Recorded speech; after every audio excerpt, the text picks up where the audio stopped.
Hello, coaches, and welcome to another episode of Coaching Youth Hoops. I'm your host, Coach Bill Flitter.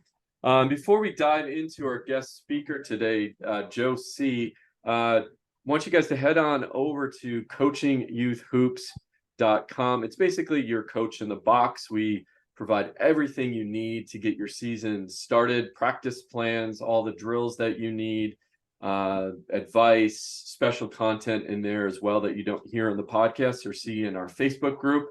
And speaking of Facebook group, if you are on Facebook, follow us there at Coaching Youth Hoops, as well. Just do a quick search. And I do want to do one more shout out. Head over to prosportsequip.com.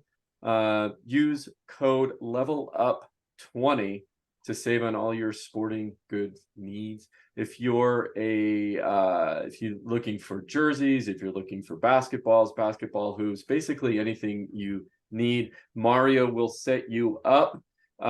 He absolutely crushed it. He made us some warm-up jerseys for my team, and I do want to do a shout out to him for the awesome work that he did on those warm-up jerseys. So again, prosportsequip.com. Use code LEVELUP20.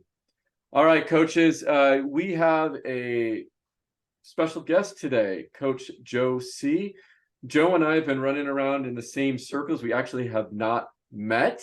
I know of Joe. I know his dad. Actually, I don't know if you knew that. You had coffee with your dad yesterday, 2 days ago, whatever it was. So I ran into him at the Ultimate Fieldhouse. He was coaching one of the teams, and I'm like, we haven't spoken, so let's grab some coffee. Anyway, Joe is he's a coach now, a dad, former basketball player, college player, right? Did you play in the pros or amateur? No, I hung him up after college. Okay. Well, Joe, welcome to the show. I appreciate you coming on today, and I'm glad you wore your Sports Strong t-shirt as well. I'm representing, actually, my Level Up shirt on today. There you go. Always Joe, gotta represent. Yeah, exactly. Joe runs a large AAU program here in the Bay Area, focused on boys and skills training. And, why don't you dive in, Joe, to your past, your playing days, college days, give the listeners a quick overview. Yeah, absolutely. So I went to De La Salle High School. Was a 4-year starter there. Coach Frank Alaco, it was his first year there. He had come over from Northgate. And so he had won a state title at Northgate and was hoping to, replicate the same success at De La Salle. And I was lucky enough to have him as my coach for 4 years. After that, I got a full scholarship to Oregon State, played there for only 1 year. The whole coaching staff that recruited me, they left and went to New Mexico after my first year. Oh, wow. So, I missed California weather. It rained a lot there first year in Corvallis. It actually snowed. I think it was the first time in, 5 to 7 years that it snowed in Oregon.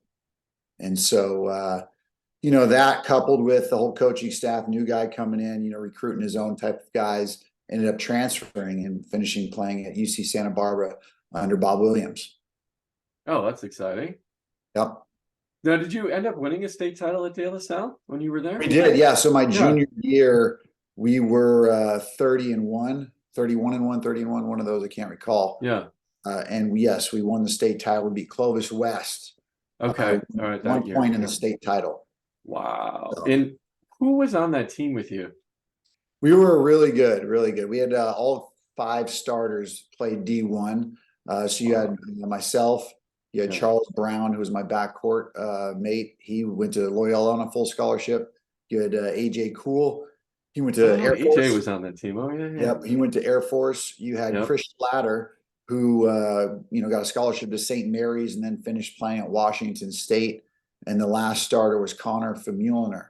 He walked on at Cal, ended up getting a scholarship. I can't recall if it was his last year or his last 2 years over at Cal under Ben Braun when Braun was a coach there. Yeah. Yeah, and you know, if you're in the Bay Area, those are legends in the Bay Area. So yeah, I actually coached with AJ, well, and Frank uh, at De La Salle. So Yeah, yeah, I got awesome. to know both of them really well. And if it wasn't for Frank, I wouldn't be doing what I'm doing today. I mean, he's the Yeah, one who really influenced me. Uh, you know, all the, you know, when I started coaching in the third grade, I'd bring my teams over. He was more than welcoming, right?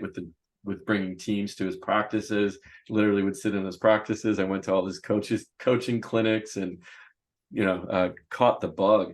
And then Brian, I would meet with Brian Sullivan every year, and we talk basketball. And he says, "Why don't you come over to the De La Salle?" And I'm like, "Really?" You know, I'm like, "Okay, yeah."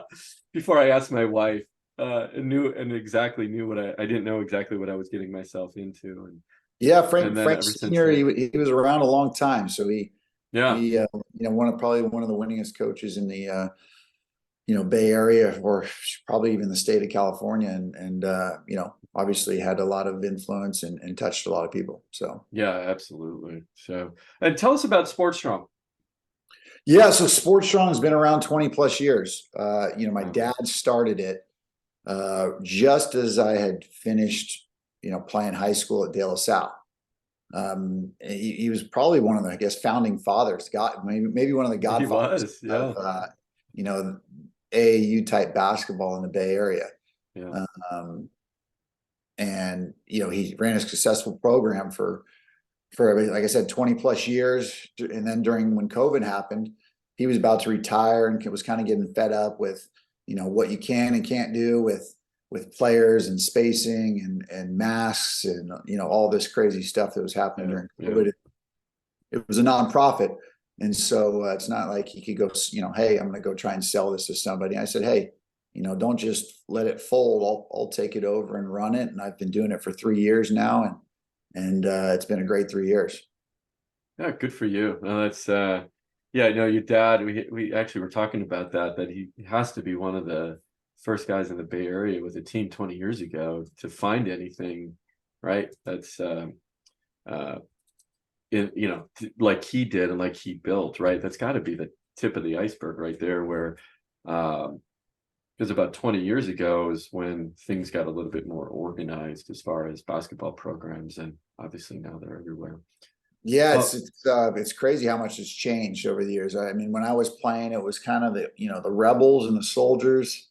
I'm trying to think if there was any really other, local AAU programs. That was kind of it that I can recall. And then obviously, my dad started this, and you had MVP Flight, which he was a part of that too at the same time. But yeah, those are kind of the core ones back in the day. so I'm assuming like me and the before all that AU, we just did pickup games and went to the blacktop and school park or school lots and just played. Would that be a fair Absolutely. assessment as far as what kind of how you grew up playing? Yeah, 100%. It would be, you do CYO Oh, right. basketball Yeah. was kind of the it, and that was the, late fall, early winter sport. And then Yeah. once that was over, you'd go play baseball or the next sport. And, I really didn't play year-round basketball until probably about eighth grade. Um, and then obviously all through high school. Yeah. So So basketball was your only sport in high school? I played tennis as well. I was a tennis Oh, player. perfect. Yeah. So, Yeah. okay, let me get this straight just for all the coaches and parents that are listening. You had multiple sports up till eighth grade. You Yep. played two sports in high school, Yep.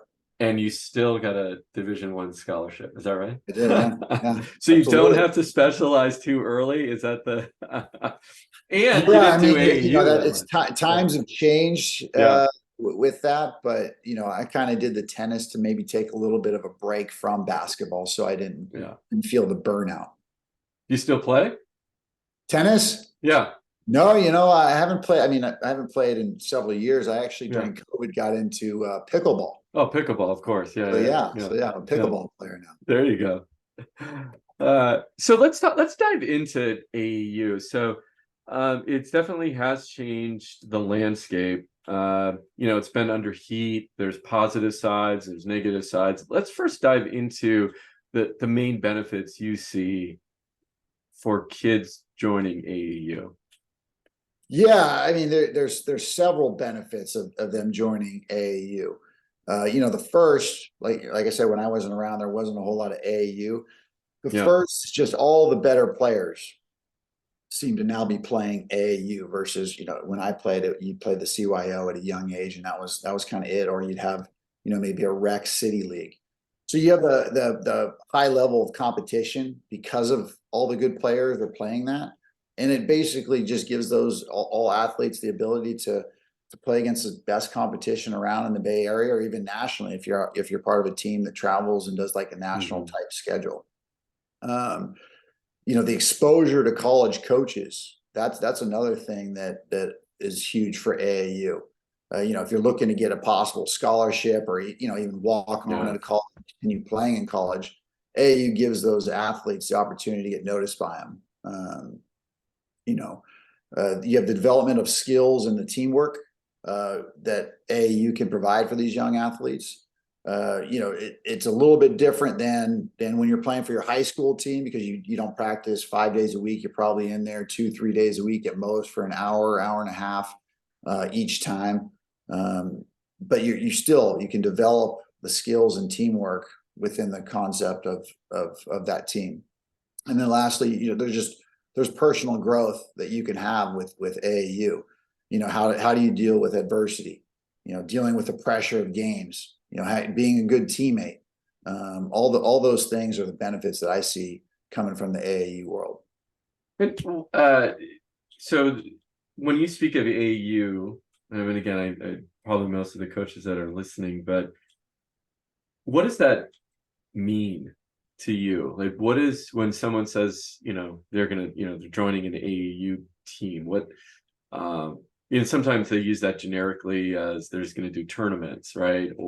But what do you think are, I guess the question really is like, is all AAU the same, so to speak? No, right? I mean, there's different levels of AAU, right? So even with my program, I've got what we consider AAU, but it's more of a rec developmental type AAU club. And then I've got AAU where, hey, it's a little bit of those players that are going to spend more time, commit maybe year round to the sport, and they're going to go travel around locally. Hey, you're going to play in a couple national possible tournaments, depending on, the skill set and makeup of that particular tournament team.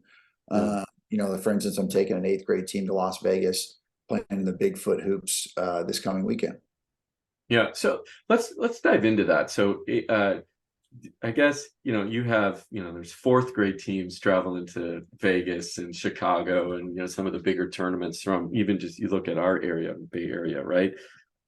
That's where I kind of get hung up, where it's like, should 4th graders be traveling to Chicago, right? And at what age is really age appropriate, and kind of the negatives of AAU, right? Are we, we play basketball. It's supposed to be fun and entertaining. And, like we said, when we started this conversation out, you and I would just get a bunch of buddies together, go play.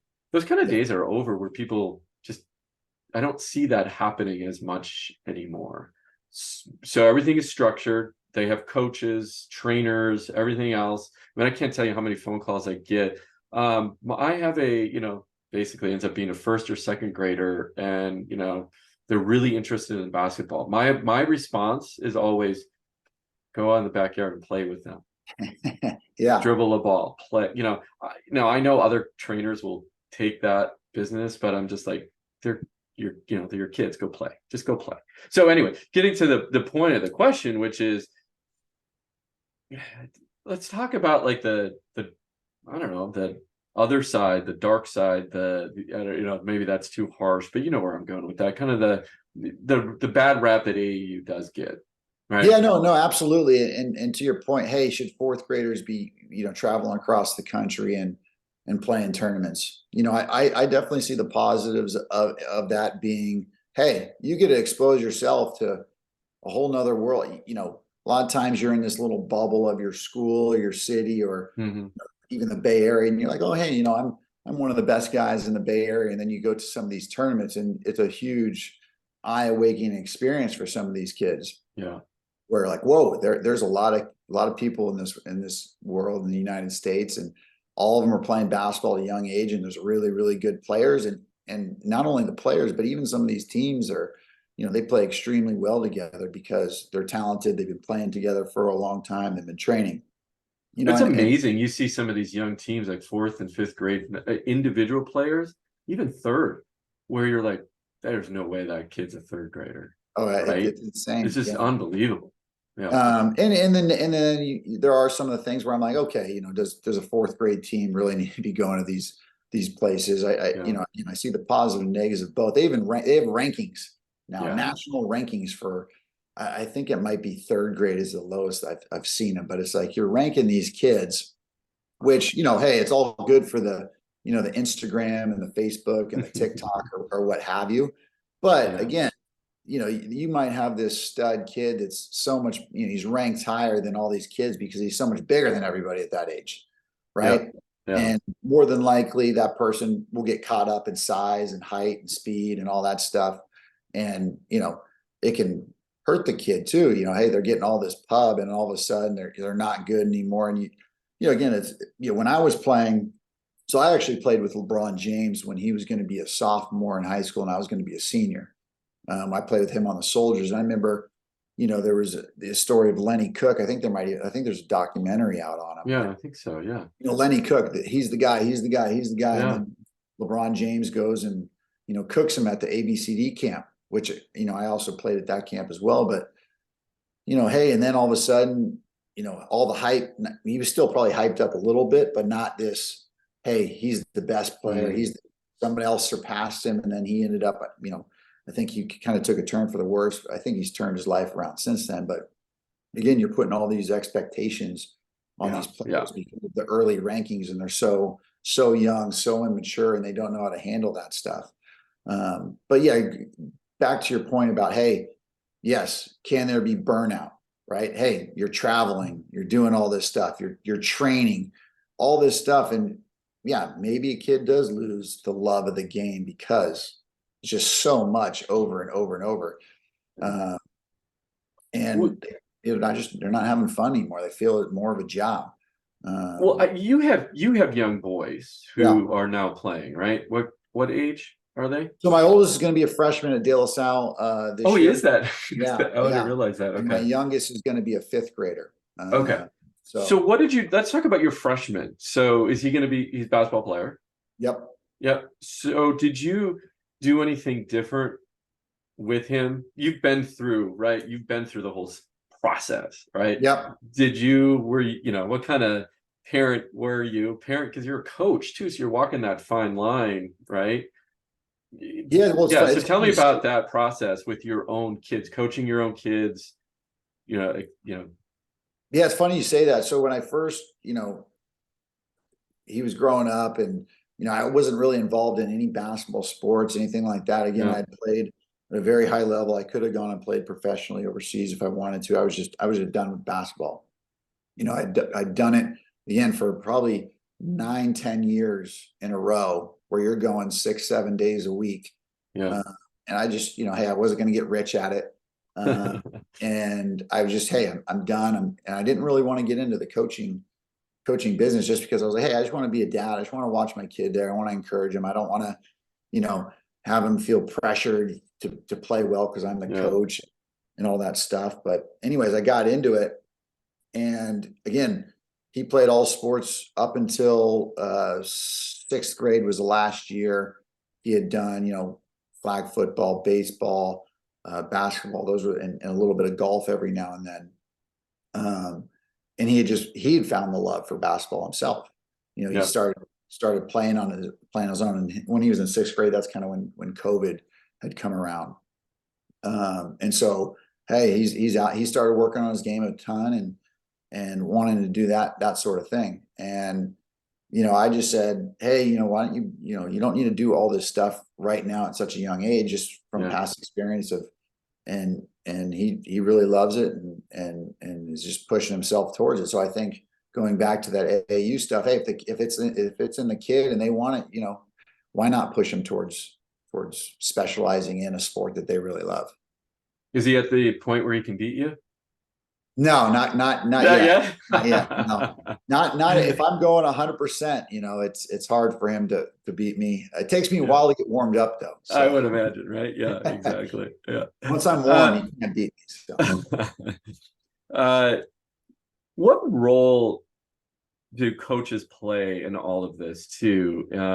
There's different styles of coaching, of course, right? And there's we've seen it all, right? And you've seen it all in the gyms and probably experienced a lot of it, right? So talk to me about where coaching was maybe when you were growing up, and do you see it changing now? And if so, how? And what do we need to do if it's still not to the point of where it should be? Yeah, no, I think when you come across the good coaches, Yeah. there's not a whole lot of difference between now and when I was playing. Well, what's a good coach? What is define that? What do you see as a good coach? Yeah, great question. So I believe a great coach is someone that's going to provide positive instruction and feedback to those players. They're going to set goals and expectations. They're going to create a positive playing environment for everybody, and they're going to be role models for everyone on the team. But because I feel like because there's a ton of AAU programs that maybe I didn't know about, because I wasn't in the business, but it just maybe more popped up, since COVID. I don't know. But there's just so many that there's no way that you're going to be able to find all these great coaches because there's just so many teams and stuff out there. But yeah, so with that said, because there's so many, there's a lot of coaches that don't know a whole lot. They're just there to be there. They're kind of babysitting because you have a wide range of kids playing the sport. Some parents are just pushing their kids into the sport because they want babysitting. Others are there because they want really good coaching. So, it's just a toss up out there in the AAU world. Well, and dive into that, because I know you have experience in that, because I just had this, and I know I just had this experience, and it comes up a lot with other coaches where a parent is doing the pushing, right? And a parent expectations and a parent's lens of their player is way above your professional trained eye. And that there's ends up a lot of times being a conflict. And I see a lot of times in those cases the pain with the kids on their faces. They don't verbalize it a lot of times, but you can see it, right? They're trying and there's a lot of effort, but then they feel a lot of anxiety. So how do you deal with that as a coach? Because I know every coach probably runs into that at some time, if not every year they're coaching. Yeah, I mean, parents, guardians, whoever it may be in their Right. person's or the player's life, I think they play a critical role in supporting the kid throughout their whether it's youth basketball, high school basketball, AU, but whatever it may be. They're the ones that need to be there supporting and encouraging the kids. They hopefully they're attending all, a lot of the games. Any of my parents can attend my practices to see how they're performing at the practices as well. They should help set, maybe get with the coach and the player and maybe help set goals for that kid, whether it's short term, such as, hey, make the starting lineup, or long term, hey, being a varsity basketball starter. They just need to be there for those kids to do that. Hey, give them opportunity for skill development. Are you available to take them just to the park and go shoot and play? Or, hey, can you afford to enroll them in a basketball camp? The parents just need to help with all that stuff. Teach them the importance of being a good sport. Manage their time, being a good role model for them. My thing with any parent complaints I've ever had, it's like, hey, come to the practices, watch your son play. I'm not picking on him for any particular reason. This is what I'm seeing. This is what he needs to do better. And just having that open line of communication between both parent and player. Yeah. And I think that's really important too, is that definitely that communication. It's not like, these programs are inexpensive, right? So along with that cost is an expectation a lot of times, right? And the good parents, they get it, right? They know where their son or daughter's at, right? And they do it because you know their athlete loves the game. And where I think where the conflict comes in though is when the expectations of the player or the parents or the guardians are higher than where the player is at. So you mentioned, hey, communicate with the parents, work with the parents, but as a coach trying to help that individual, right? I always think and maybe this gets into the question of the mental side of the game, right? um how do you, as a coach, how can you help kids on the mental side of the game? And let's take two instances just in general, but then also that specific player where you see, hey, they're trying, they're putting in the effort, and the parents are yelling in the stands, you should have made that layup, right? And then they're sulking on the way back and nervous, so they're just passing the ball, and the parent, why are you passing the ball, you had a wide open shot, right? And I had someone come to me the other day who was just hanging around me after the game, and I thought she wanted to talk to me. And then she said, and I said, oh, did you want something? She goes, no, I'm just delaying because I don't want to get in the car. Oh, geez. Right. So, how do we deal with that situation from a coach's perspective? What tips do you have for other coaches? Yeah, I mean, example I can give of that, I mean, just with my own son, right? I feel Mhm. like even when I play, you feel like every shot's supposed to go in, Yeah. right? And you look at the greatest shooter in the world, Steph Curry. What percent does he make? 40, 44, Or 45% 50. of Yeah, the shots, exactly. right? Yeah. And he's the greatest ever to ever do it. Um, and the one thing that I always preach with my son, that I also do with the players too, is like, Yeah. I don't care if you make your shot or not. Obviously, yes, I want the ball to go in. It feels better when the ball is going in. Right. Yeah. As long as you are playing your best and hardest and playing for and with your teammates, that's all that matters. You're going to get better as long as you're doing those things. If you're going in and you're going in the gym and you're putting the work in and the shots, your shots eventually going to go in. Okay. Mhm. Don't let that stuff affect the rest of your game, because your game, how you're acting on the court, that's going to rub off on the rest of your team. Right. Yeah. Yeah. You know, Yeah. and it also depends kind of the level of that player. My son's always been kind of more the leader, one of the better players on each of the teams that he's played on. And when you're that person and you're showing those things on the court, it affects everybody. So going back to that with, hey, that parent, you got to pull that kid to the side and go, look, Johnny or Joe or whatever, hey, you're going to miss things are going to happen. You're going to make mistakes. Yeah. Hey, go make up for it on the defensive end, right? Go make a play, try hard, continue to be a good teammate, right? And then hey, if you need to have that conversation with that person's parent because they're over, out of bounds or whatever, then you have that as a coach. Yeah. One of the things I learned the other day, I had Graham Beckert from the Sacramento Kings. He's their skills trainer, and I interviewed him. And what he teaches players is, he calls it just next play speed, right? Next play. So we used to say next play, but then he added the speed part of it, and I really liked that because it's like, okay, get there quickly. Like, this play's done, you can't change it. You missed a shot. Now don't miss the defensive stop on the other end because you're feeling sorry for yourself, right? Get there really quickly. So in my games, I started using that, next play speed, right? It's okay.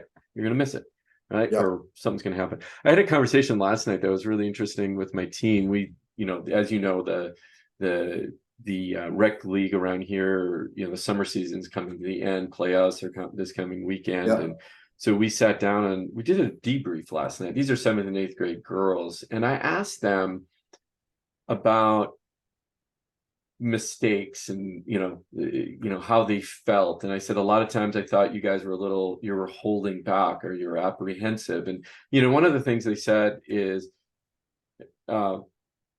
they were, if they did a mistake, they didn't want to feel embarrassed, right? And I said, well, who's making you feel that way? And one girl said, oh, my siblings, I have older siblings that play, and you're gonna laugh at me because I just missed that wide open layup. And other ones are like, they said it doesn't matter who's ever in the stands, or right, that, or I don't want to let my teammates down. And they said it, and I asked them, well, is it me? Do I put pressure on you? Like, oh, thank goodness. They said no. It's like, no, it's not you at all. It's internal pressure that we put on ourselves, and this feeling of being embarrassed because we made a mistake. Right now, we really preach it's okay to make a mistake. You're here to learn. You're going to make a mistake, right? I don't expect to be perfect. So how do you help as a coach? How do you help your players deal with mistakes in game? Because it's got to be quick, right? And then just as your practice at your practices. What were some tips maybe you have there? Yeah, I mean, in game, hopefully they're doing something right in the game. Right? Oh, right, yeah. So hey, Yeah. you talk to them about, you Mhm. may, whether it's a free throw, you call them over to the sideline, Yeah. whether you sub them out, you talk to them there. This is during in game, right? And Yeah. you go, hey, what happened with the mistake they made or whatever. Mhm. Then you kind of highlight it with, hey, well, here's what you did really well. So hey, continue to focus, continue to try hard, and we'll correct these mistakes. May not be this game, but hey, next practice, here's what we're going to work on that I think will help improve these mistakes that you made during the game. In practice, yeah, it's you got to stop. It's usually it's not one person that's always making the same mistake, right? It's usually everyone on the team. So you got to stop the practice. Whether perfect example is this is one of my teams was all turning the ball over. We were playing this again. This is fourth grade. You're talking about, hey, is it too much to travel to Chicago as a fourth grader? We're playing a nationally ranked, they're top 5 in the country team. Wow. And they're good. They're phenomenal. We lost by 40. I was actually somewhat proud of the 40-point loss. 4-0?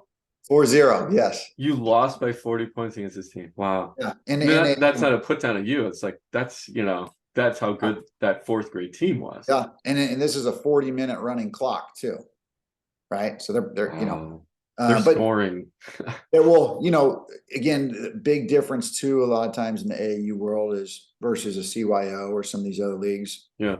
There's no press, right? And some of these coaches, boom, they're just going to continue. They're up 20, 30, 40, and they're just going to continue to bring that pressure, which part of it is good, right? Because your kids need to be able to get better at it.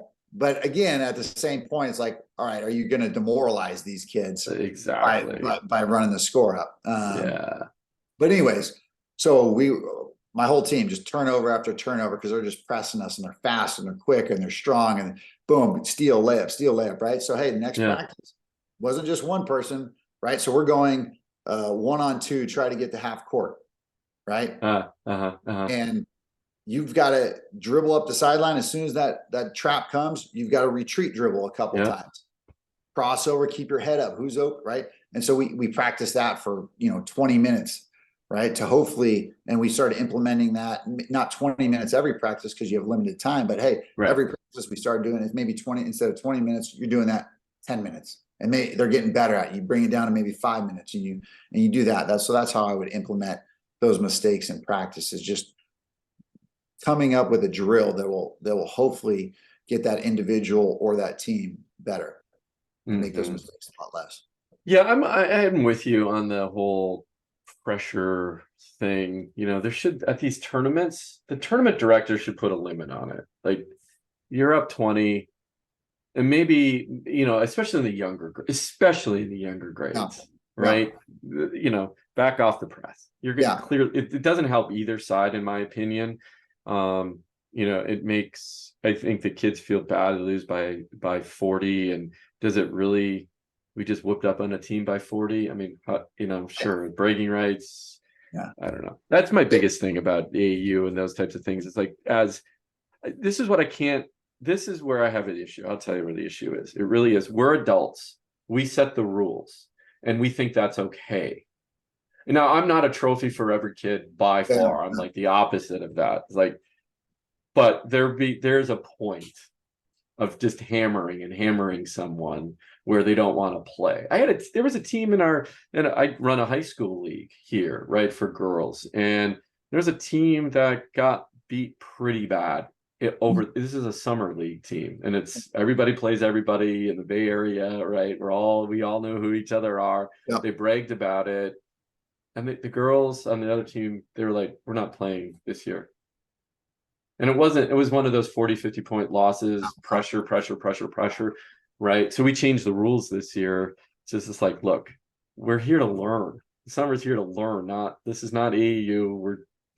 Anyway. So it's just like, that happens at every level. Yeah. High school and down. So yeah, and then quick, just one more thing on that. Hey, I do, the press thing, going back to that. Yeah. I do think it kind of also depends on the team that you have. So for instance, we lost by 40, they were pressing, but my team was, according to some websites, was ranked top 25 on the West Coast. Okay. And so it's a good team, right? Yeah. Where they're mostly kind of year-round, almost basketball players at a very young age, and they're pretty good, right? So I like to see it, number one, because hey, those guys, hey, you want to be good at basketball? Hey, this is good basketball right here. Yeah. If you want to, you think you're good, but this is good. Puffing their chest at rank number 25, right? And you're like you said earlier, it's like, okay, there's 1 through 5, right? Yeah. But again, and then if you have a team that's more of like a seasonal type player or whatever, and a team's, and they're not very, it's just like that. That's no fun at all. But yeah.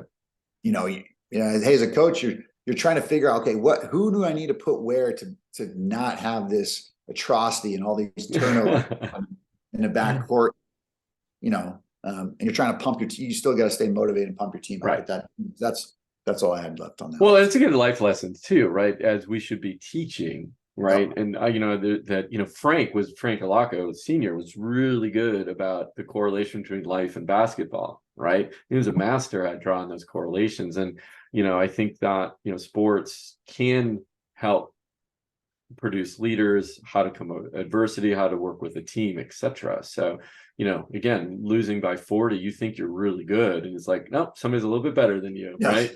Yeah. So get back in the lab, right? Let's talk about I have a couple questions, very specific questions. There's always a lot of questions on our Facebook group about the best offense, the how to beat a zone. As you can imagine, right? There's numerous kinds of offenses, multiple ways to beat a zone, multiple zones to run, multiple press breaks, multiple presses. It's always what's the best. How would you just generally address those questions? You have several teams, you have an organization. What's your philosophy and thinking on the best to run at? Maybe it's different for age group, but I'm just wondering, generally, what's your feedback on that?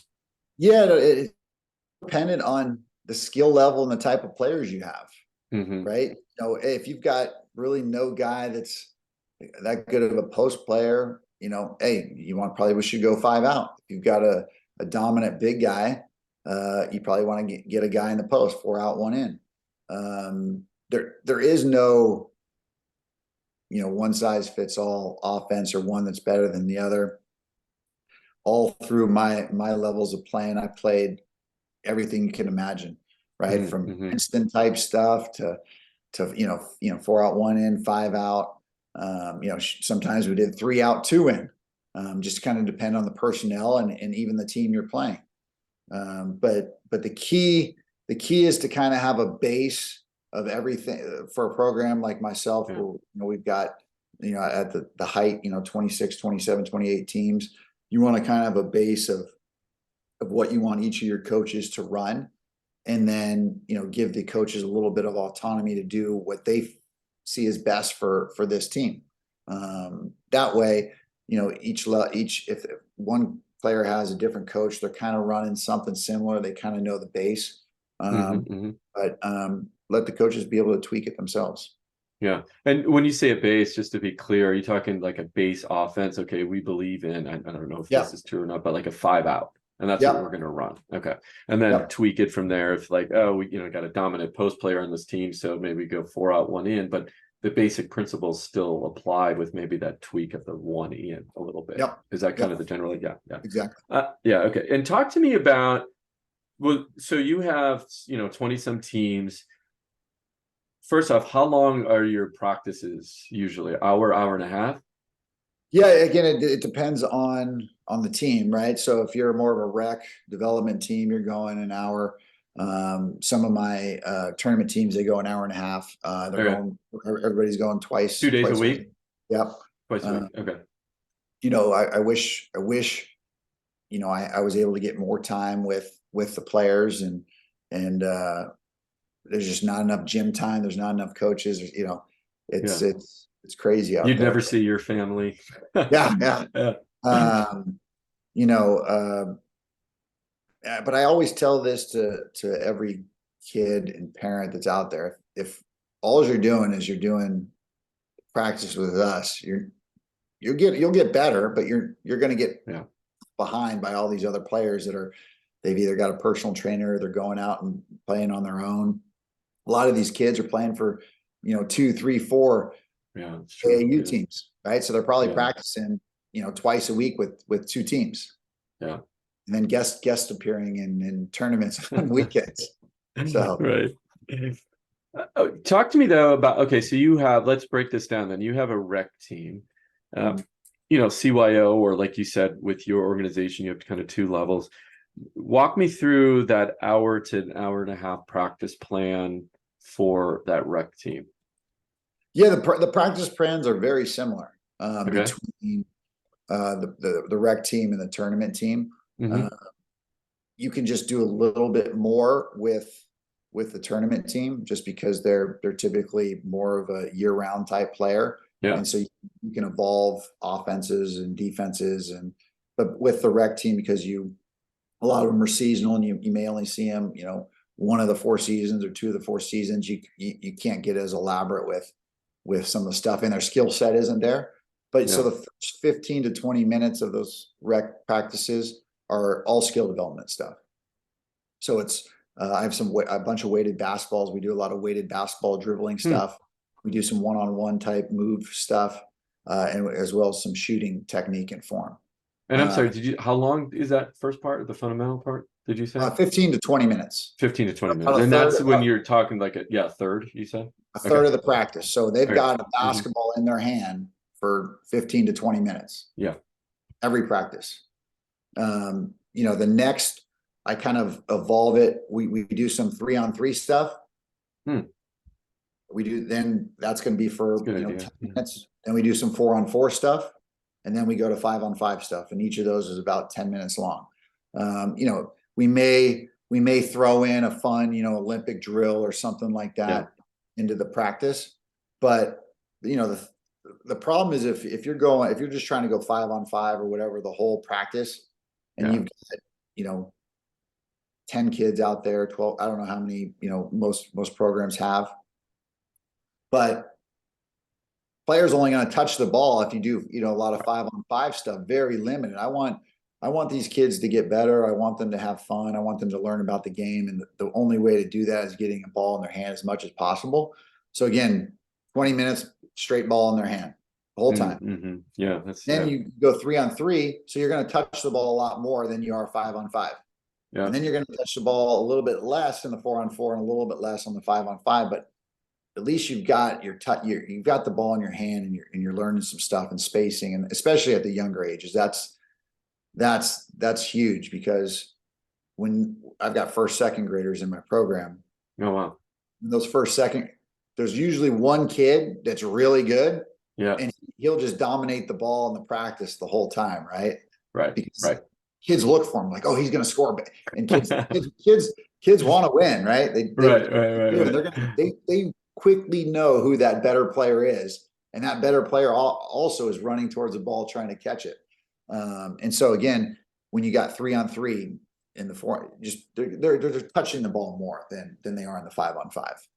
So let me get this straight. So you do about 10 to or 15 to 20 minutes. Let's just call it 20 minutes of Mhm. just they're handling the ball, Mhm. fundamentals.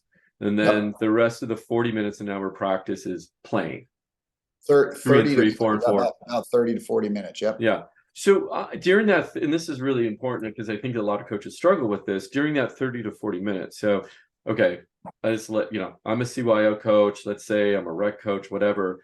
Well, Joe, I got to put in my press break and my inbounds plays and my offense and then defense. Are you doing? Are you just letting them play, or are do you, like you said, like if it's a 5-out offense, you got to teach them that. You just so kind of like get into the details of how you train that out of practice. Yeah. Great question. So again, you're instructing them the whole time, right? You're not just letting them play, hey, Right. open gym style. So when you go to the 3-on-3, you're working on closing out. You're working on your man defense because you can't play, I guess you could try a zone with 3 guys, but you're working on your man defense. Right. And you're working on positioning based on the offense that you're running. Okay. So it's not just a free for all where they can go wherever they want on the court. Yeah.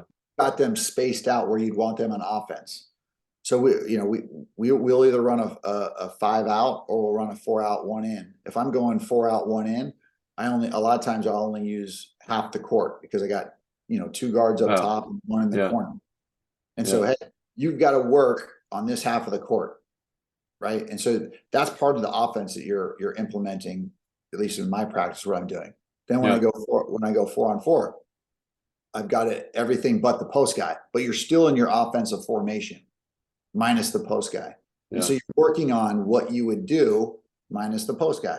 And then when you add the 5-on-5 post guy, now you're running your offense what you would, but everything is building up to that 5-on-5 on the offensive end. Okay. Now, on the defensive end, most of my practice is spent man-to-man. All these are man-to-man. You're teaching the fundamentals, whether it's 3-on-3, 4-on-4. It's all the same. Help side, pressure the ball. Hey, deny the guy the ball when he's picked up his dribble. All that sort of stuff. Yeah. Okay. And there is, I would say 5 to 10 minutes or so where you're going to work on an out of bounds play. But once everybody knows that out of bounds play, this is the beginning of the season, you're putting that in. You put 1 or 2 in at most especially for the rec kids, right? At the younger age, you're only putting in 1 out of bounds play. They can only my first and second grade, if you put 1 in and you spent, an hour on it every practice, someone's bound to mess up in the game. Exactly. But so that's kind of what a practice would look like. And then you're going to spend the 5 to 10 minutes. Yes.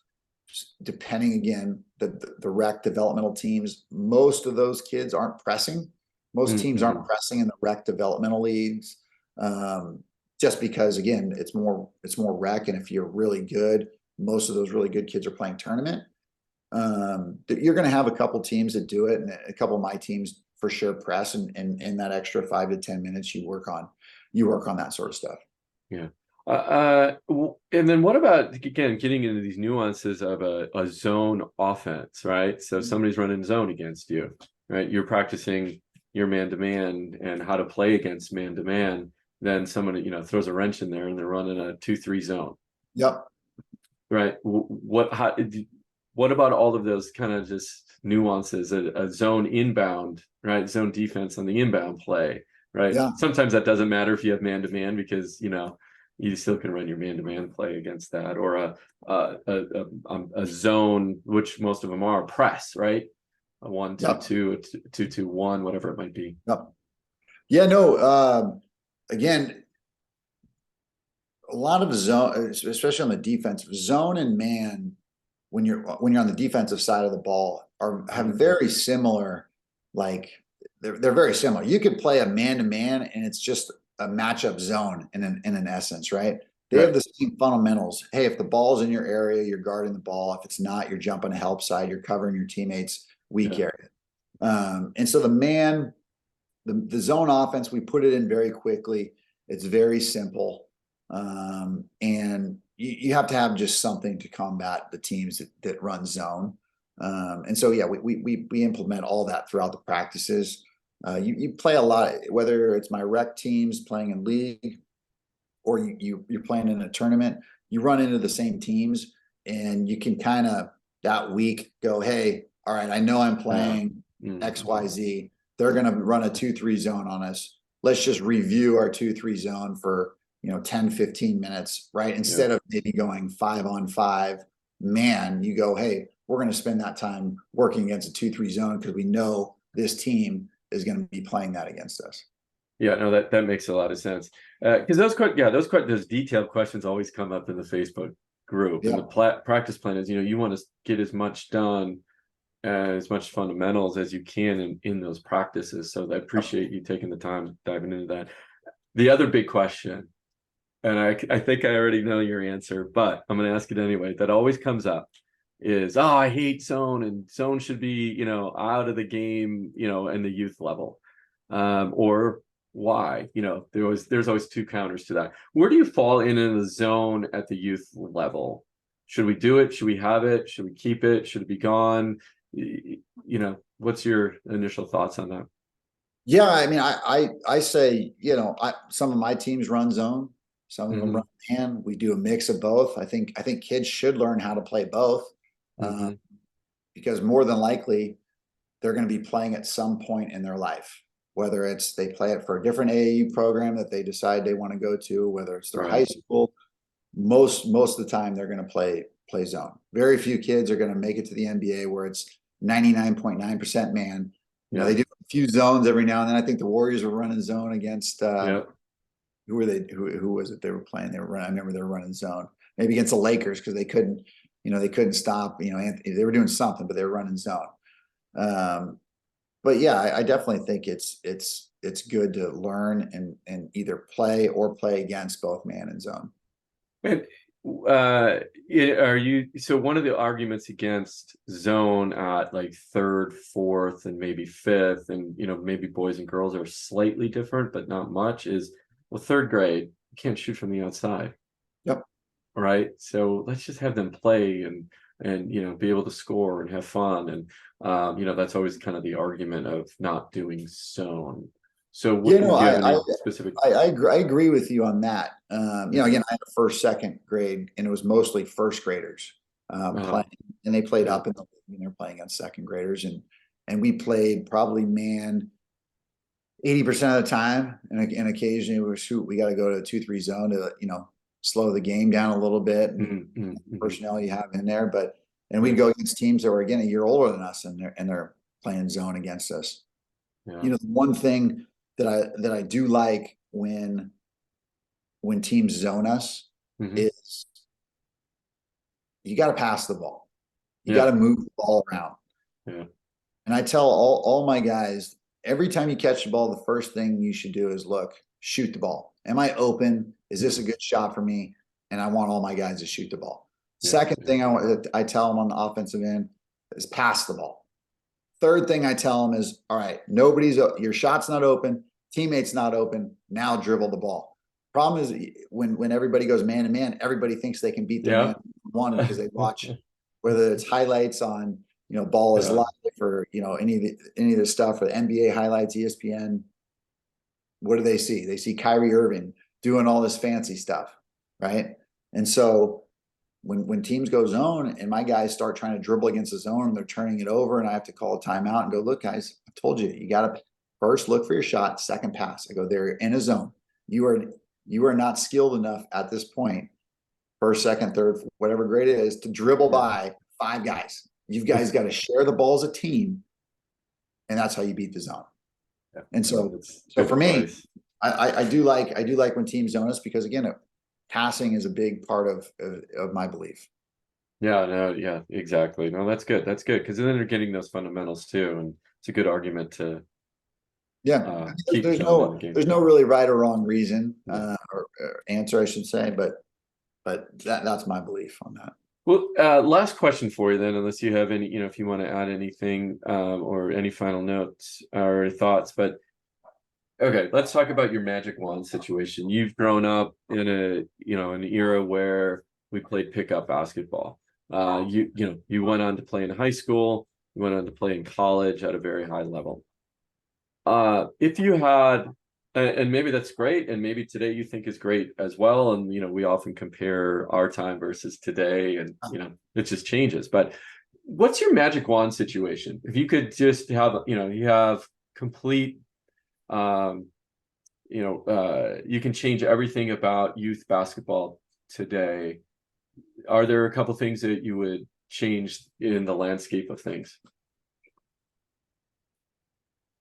Probably the main thing that I would change is you have all these, 2-day tournaments, 3-day tournaments, if it's a holiday, right? So you play anywhere between 3 to 5 games, and there's a champion after those games are played. And then the next weekend you go and you play in a different tournament, and there's, a different champion or maybe the same champion. I'd love to see somehow, almost like whether you do it for a season, fall, winter, whatever it may be, or you do a whole year round thing, almost like a league type thing where you're playing everybody, and there's actually a champion versus, hey, I just played a 3-game tournament. We're the champions of such and such tournament. Yay. Hey, congrats versus, That's interesting. Yeah. Actually, anybody who wants to really compete and find out who the best is, you enter, for 3 or 4 months, you're playing every possible team. And maybe after the first 3 tournaments, the top half advance to the final tournament for the champion based on record and that sort of thing. That would be probably the thing that I see is just, it's like there's tournament versus an actual, Yeah. So it's interesting because, I guess what it is you won that tournament. You're the best for that tournament, but the quote unquote better teams just didn't go to that tournament, right? Right. Yeah. So what's the judge? You're judging yourself maybe against, call it, talent that's not where you're at, right? Better or worse. So that's a good point. Any final thoughts you want to add or tips you want to give to coaches? I do think basketball has come a long way since I played. Again, these kids are so skilled compared to, again, when I was playing, just because they have so much more access to, whether it's trainers, whether it's all these different AAU clubs and the year-round stuff that they have at such a young age. They're so much more skilled. But I do feel, in watching over the last 3 years, the youth basketball, AAU type stuff, they don't compete hard. And they don't compete hard because they are playing a ton of games, right? Hey, when I played one, this was, when I was a youth before high school, 1 game a week during CYO, and that was it. That's all I had. So I had to personally, if I won or lost, I had a whole week to sit on that. These kids, they can lose a game, and they got a game in an hour. All right. They lost that one. Hey, they got a game tomorrow. Oh, you lose that one? Oh, no problem. You got a game next weekend. Right. They do play a lot of basketball, and I just don't think they compete as hard as you and I probably competed. That's a good point. Because there just wasn't as much opportunity. You had to make it count when we were playing. Yeah. And you're absolutely right. Even, like Coach CYO too, when you lost as a coach, you're like, I got a whole week to like hit myself. Oh, why didn't I do this and beat myself up? Right. Your competitive juices get going too. So no, that's a really good point. Coach, thank you. That was awesome. I think, appreciate having me. Yeah, absolutely. Anytime. And I look forward to seeing how your Sports Strong teams do down the road. And how can coaches find you if they have any questions? Yeah, it's sportsstrong.com, www.sportsstrong.com. My email and my cell phone info are on there. So Perfect. All right, Coach. Thank you. Appreciate your time. And coaches out there, go over to Coaching Youth Hoops and get all your coaching needs right there. All right, till next time. We'll see you soon. Take care, Joe. thanks.